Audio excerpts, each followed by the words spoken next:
as Cristiano Ronaldo stood over the ball in the 88th minute of Portugal's World Cup opener against Spain. Mobile phones went on across the fished stadium. They knew what was coming. Everyone at home knew what was coming, even David De Gea knew what was coming. Not that he could stop it, of course. Nobody can stop Ronaldo in his bid to rewrite every record in goal-scoring history. By opening the scoring in Sochi, he had become the first player to score in 8 consecutive major tournaments, and only the 4th man to score in 4 consecutive World Cups, after Pelé, Uwe Seeler and Miroslav Klose.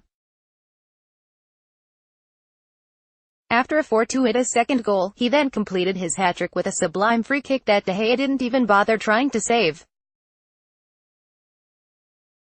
It was his 84th goal, as many as Ferenc Puskás, which makes him the joint second highest international scorer in history, and the 51st treble of his career.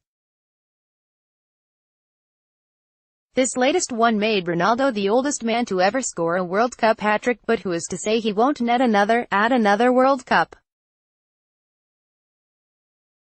He is ageless, a goal-scoring machine. There is an inevitability about everything he does. It was predictable, and fitting, that he would have the final word in a genuine World Cup classic. Sergio Ramos had said Spain's pre-game press conference against Portugal felt like a funeral. The wake, though, couldn't have been more invigorating. Many Spanish journalists felt that the sensational decision to sack Julen Lopetegui just 2 days before the game in Sochi had killed La Roja's hopes of winning the World Cup. In Sochi, though, they were resurrected in exhilarating fashion, with Diego Costa proving the unlikeliest of saviors as Spain proved they remain a footballing force to be reckoned with. Widely ridiculed after flopping at the World Cup in Brazil 4 years ago, there were question marks over whether his abrasive, direct style was really suited to Spain's possession football. He provided all the answers against Portugal. Twice Spain fell behind, twice Costa drew them level, before Nacho made it 3-2 with a terrific strike from distance. Ronaldo's late leveler will have undoubtedly hit Spain hard, but it was nothing compared to what they had been through in the preceding days. This group of players had been left in a state of shock by the news that their beloved boss, Lopetegui, had been sacked for agreeing to take charge of Real Madrid after the World Cup. Ramos didn't even attempt to deny the reports that the players had been upset by the reaction of Spanish Football Federation chief Luis Rubiales. As a result, the last thing they needed was to concede a penalty after 4 minutes, but Nacho, playing in the absence of Dani Carvajal, stupidly stepped into an advancing Ronaldo. In fairness, the right-back made no attempt to play either the ball or the man, but that did not matter. By that point, Ronaldo had enough to work with. He instigated contact with his right leg and hurled himself to the floor. The subsequent was a formality.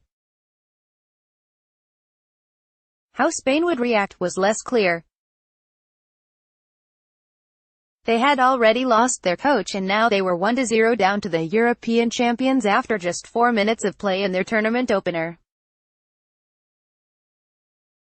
This was the mother of all tests of character, the kind of Spanish Inquisition nobody could have expected just 4 days ago. But credit to Hierro and his players, they rolled up their sleeves and took control of the game. Portugal posed a serious threat on the break, but Spain's equalizer was deserved. Whether it was legal was another matter altogether. Diego Costa finished brilliantly, utterly bamboozling José Fonte, before firing low in the bottom left corner of the Portuguese goal. However, he had led with his elbow when challenging Pepe in the air for Sergio Busquets' long ball forward and clearly caught the centre half in the neck. Pepe being Pepe, he of course went down clutching his face, but he nonetheless had legitimate grounds for complaint, not that Costa cared. He had flopped spectacularly after electing to play for his adopted nation in his native Brazil in 2014. This was belated redemption. It was also classic Costa, old-school center-forward play, earning him a significant early victory in football's version of the Battle of the Bastards. Buoyed by their equalizer, Spain played with even greater freedom in Isco's audacious long-range drive cannoned off the crossbar but, crucially, bounced onto the line, rather than over it. Another goal was coming. That Portugal scored it was surprising.